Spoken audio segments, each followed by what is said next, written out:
Blogging is culture. Yes, I am obsessive, at least I am obsessive about the meaning of words, and I'm getting very tired of this Red Queen world we live in. And for those whose cultural references are wafer thin, no, I'm not calling Marx gay. For those of you reading this over morning coffee, sorry about the keyboard, so, once and for all, let's lay down what culture is and isn't. It should be obvious, but these days it seems to be an arcane and hidden secret. I've seen culture used as a substitute for race, leading to someone being called racist when they criticize a culture. I've seen culture attached to an individual so that adoptive parents get asked if they're teaching the child from across the world about our culture, not our ancestors' culture. Oh, no, but her culture, apparently part of her DNA. I've heard people tell me all cultures are equally valid. Which, as you'll see, is the equivalent of saying that everyone's mental arrangements are equally valid. Yours, and the profound disturbed individuals who sits in a corner talking to green aliens you can't see. And I've seen it more justly applied in situations where it might or might not apply. Yes, there are definitions of culture that accord with what I'm going to say. Those of you who took sociology or psychology know this. At least those of you who took them before the crazy years set in. Now, who knows? So, what is culture? Well, think of culture as a collective personality. Though I'm not Freudian, it is convenient to explain it in Freudian terms, so indulge me. The collective personality, like the individual one, is composed of three parts. Cultura omnia divisa est in parts tres. No, I do not know Latin, I'm just minus coffee and silly. The superego, what the culture tells itself it is, and what it aspires to be. This often includes the deeds of ancestors and their supposed reflection on the present descendants. Great so-and-so was the first to climb the Everest in his underoos. This shows we are a people of courage and determination. You can see this in the Odyssey and the Iliad, for instance, oral traditions that defined and in a way created the Greek culture, as much as the Greek civilization created it. This is, by the way, usually not what was it Don called it that was so appropriate. Student tourism. I think what a student tourist gets out of a cultural assignment, unless they are of an unusually bookish turn of mind. And if they do get it, the Albanians are a valiant people locked through history in a deadly struggle with the mud that pervades their country. It is because a native distilled it and put it up on a Wikipedia page. And even then, they are likely to miss the full picture that would be in the mind of someone living in the culture. And the people living in the culture don't see it either. They simply live it. Even those who have changed cultures start losing sight of the edges of the new one, once they've been in it long enough. When I was in Portugal, reading Heinlein, I'd have told you American culture was all about underdog makes good, which the superego part of American culture is, in a way, but not just. Now, 20-some years later, as an American, it would take me a book to describe the superego part of American culture. Because it has become my culture, it is all tied up with the other two parts of it, now, which are, the ego. This is what the culture thinks it is, and in many ways how it expresses. Do people work too much or too little? Do we pride ourselves on our large number of holidays? Are our holiday religious or political? Do we wear little square hats?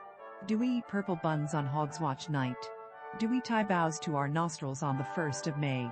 Cultural.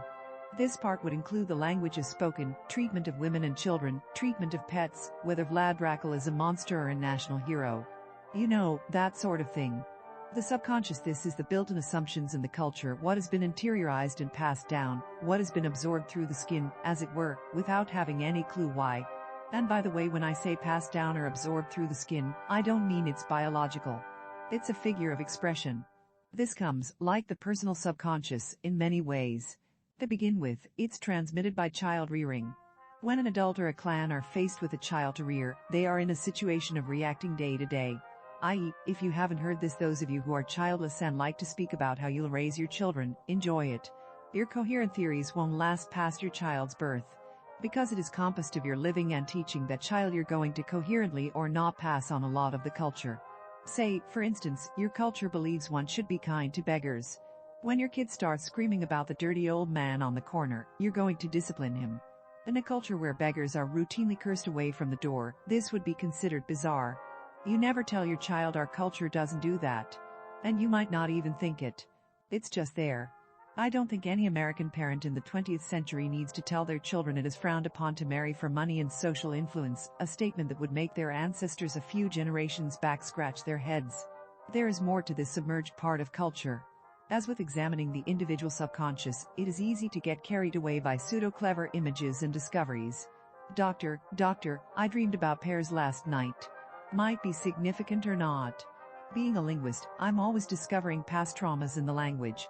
Like in the region of Portugal from which I come, rouser is the slang word for both blondes and pigs. The region is within Viking raiding range, and the tribe that raided those coasts was the Russ. Is the slang derived from this? I'd lay odds. However, rouser is not used in a pejorative way when applied to blondes. And when asked to explain it when I was very little, my mom is by and large innocent of and not fond of history, thought it was because so many pigs are pink. So how much does the use of the word affect the perception of blondes and pigs? I don't know. There must be someone out there who can get a grant to study subconscious cues buried in language. It is beyond me. I suspect some of the time this does affect our perceptions, and some of the time a cigar is just a cigar. Which, of course, makes cultures not an easy thing to study or understand. Particularly not by outsiders. This view of culture as personality is confirmed by psychiatrists who refer to various reactions that cultures have, which are similar to personality. For instance, our deep division since 9/11 and the way people seem to talk past each other. Regression and splitting, which I'm given to understand is a normal reaction to shock. The thing is that culture processes things far slower than individuals. Also, and this is my humble opinion, at the brain power of a 2-year-old. So a truly huge trauma, say World War I, can take centuries to process. When you look at Europe, remember they're still feeling the after effects of the 100-Year War, and this will give you a feeling for how long it can take to work itself through. When the Bible speaks of punishing sins through the 7th generation, I think this is what they were referring to. What this means is that some cultures are still, in the 21st century, processing shocks that occurred centuries ago. The way in which they process them can be profoundly maladaptive to modern conditions. This is what makes nonsense of all cultures are equally valid. I'll give an example from Portugal, simply because I've been a part of that culture, and I'm now a part of this one. To any Portuguese hearing this, no, I'm not running Portugal down.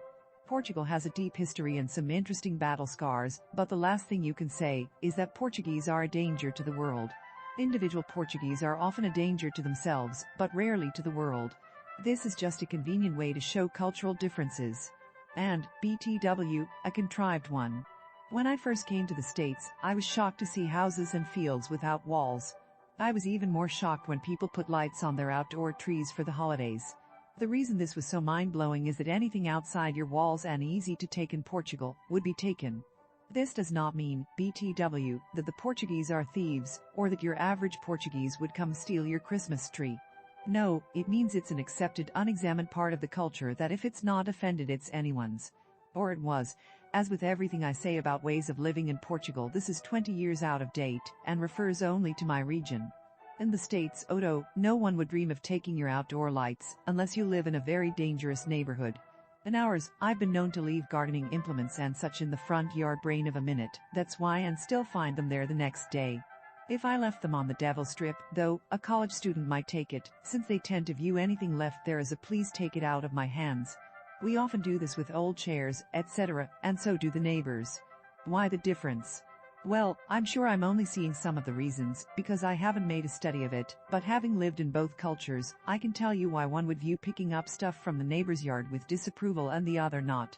Portugal was the welcome mat of Europe since before history. Everyone stopped, landed, conquered or mingled. This meant that a lot of people brought with them the invader ethos of what I can grab as mine, and the others got the idea of defend it behind walls or it's free. The invaders often became ruling overlords and took all the property by right of conquest, leaving the natives to scramble for bits of what used to be theirs. See, Portuguese are often profoundly alienated from their government, which fosters the idea of them as can get. Portugal has gone through periods of great scarcity as recently as the 20th century. And while it isn't true that necessity makes people immoral, it does tend to reinforce the sense of alienation, and of having to fend for oneself. America has not had any of this except invaders coming in before some person points it out and despoiling the natives. And that was a far more complex picture than the 60s books, the noble savage tales, etc., try to make you believe. Also, it happened to a small minority of the population, once. Unless you count the South, and I'm not going there. Most people's ancestors weren't even here at the time. Oh yeah, and the Great Depression was a period of scarcity, but it didn't last more than a generation. The habits of that didn't get passed on too far, though P.J. O'Rourke is correct in asserting all Americans are descended from the Great Depression on one of their family sides. Even the ones whose family wasn't here at the time, but that's fodder for another day. So attitudes here are completely different. Culture, being transmitted half unconsciously, as it is, doesn't pick and choose. It is often blundering and blind. It is often counterproductive. The behavior of what's buried in the subconscious of a culture often means that people behaved in ways contrary to their image of themselves. One exception to how the culture holds or doesn't, and how fast it can process things: some cultures change faster than others. I suspect all colonial cultures are more adaptive than cultures that have been in the same place over centuries. Then again, this isn't true linguistically. When finding a dead language, you know which one is the colony and which one the land of the mother tongue, because the culture retains more archaic elements. And if you don't think this is true, though it's changing these days, you don't know how much of the US speaks in almost Shakespearean way, compared to GB. At least I assume this, because I know what a difference acculturation can make. Also, the US is uniquely adaptive in the sense of able to change quickly, due to the combination of factors of being a colony, nuclear family unit mobility, mass media's arbiters shapers of culture, public education that subtly or not pushes an agenda. These last two were perfected by totalitarian regimens of the 20th century, too. And they do allow one to shape the culture, to an extent. The extent to which they fail is why you can't create a Homo Sovieticus, and why the Cultural Revolution looks to us like a period of high insanity. Also, the US's high adaptive qualities make it very easy for us to veer into weird turns of mind, or get bizarre ideas that leaves the rest of the world scratching their heads. This parallels highly adaptive individuals who seem to remake their person. I'm sure you know some. I'll give an example. A lot of grammar books today devote more time to explaining how to make your language gender-neutral. History proof that philology is a different country. They do things differently there than to explaining how to use the subjunctive, and to prime crime proof readers, yes, you can have my subjunctive when you pry it from my cold dead hands. To the rest of the world, this is a lot like your friend who always wears something red because it brings her good luck. Okay, enough said. Part of the reason that it burned me for my kids to be told to write about their culture is that in the US this is borderline insane. It might have made some sense if, say, my child was trekking to school from a nearby reservation, coming from an ethnic neighborhood his friends didn't come from, or my entire family had moved here, and we still lived in a multi-generational household. Cultures can subsist for centuries within a larger culture given isolation, physical or mental, and group cohesion. But even then, the general culture slowly infiltrates the smaller one in most cases. Find and read the short story in Venus. Do we have a rabbi for a wonderful take on this? Yes, there is such a thing as a family or clan culture. Of course there is. This is why we hear of dysfunctional ghetto culture, though I'd like to submit in that case the picture is incomplete, as that's just a part of a larger culture, ours, that rewards abhorrent and counterproductive behaviors, partly based on an enshrining of subversiveness as a god, which is an extreme projection of the underdog meme. But because culture is a generational thing, it doesn't remain in any obvious ways past a couple of generations, when every new generation moves around and starts anew amid strangers.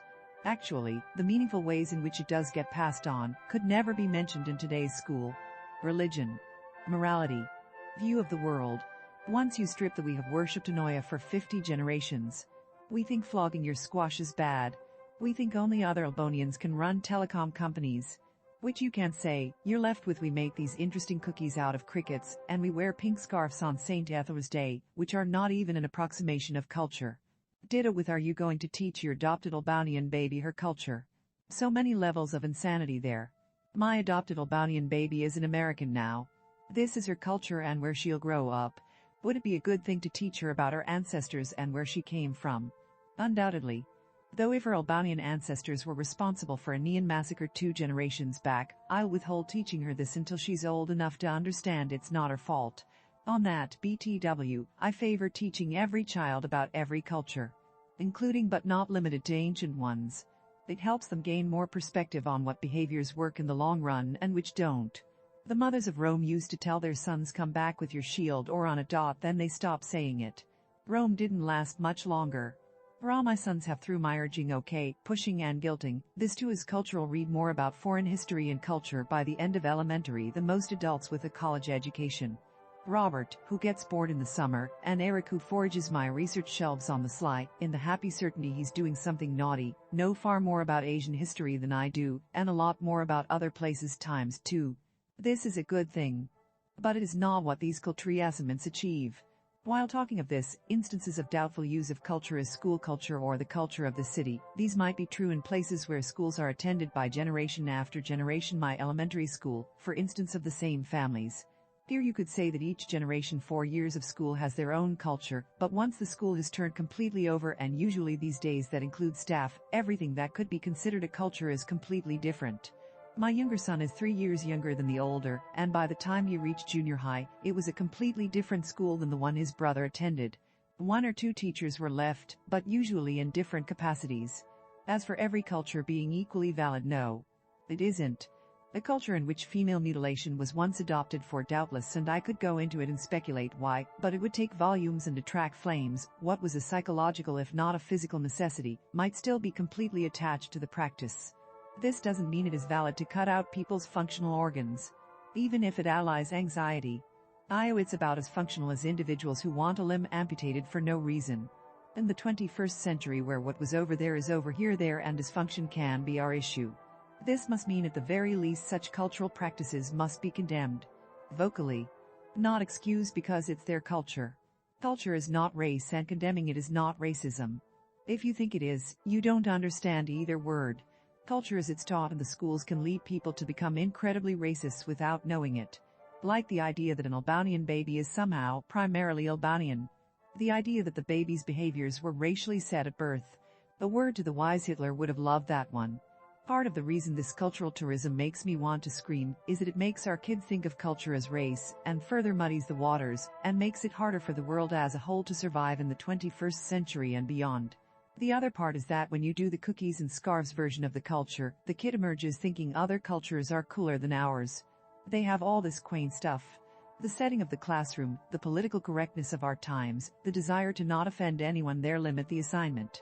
You can't say Albanians have through history committed or attempted to commit several Nean genocides. You can't say Albanians are mired in generational poverty, because it is considered demeaning for an Albanian to do manual work. You can't say Albanian women never learned to read because that would hinder getting them married off at 12.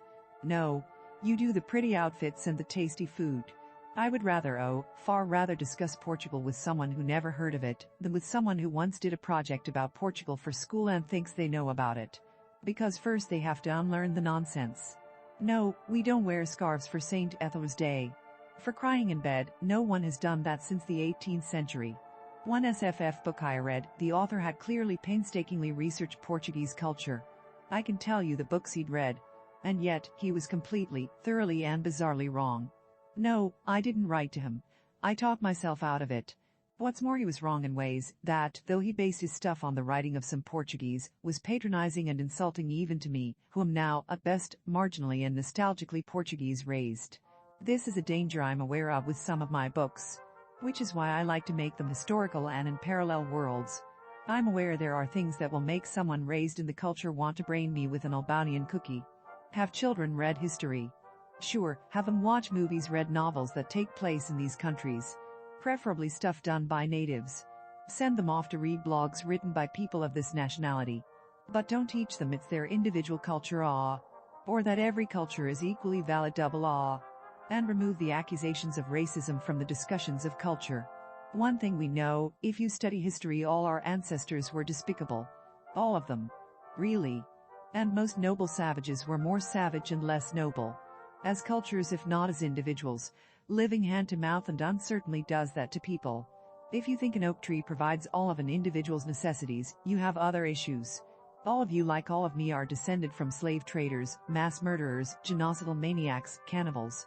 All of you, like all of me, are descended from geniuses, saints, heroes, philanthropists, artists, and yes, slaves and people who got raped or eaten.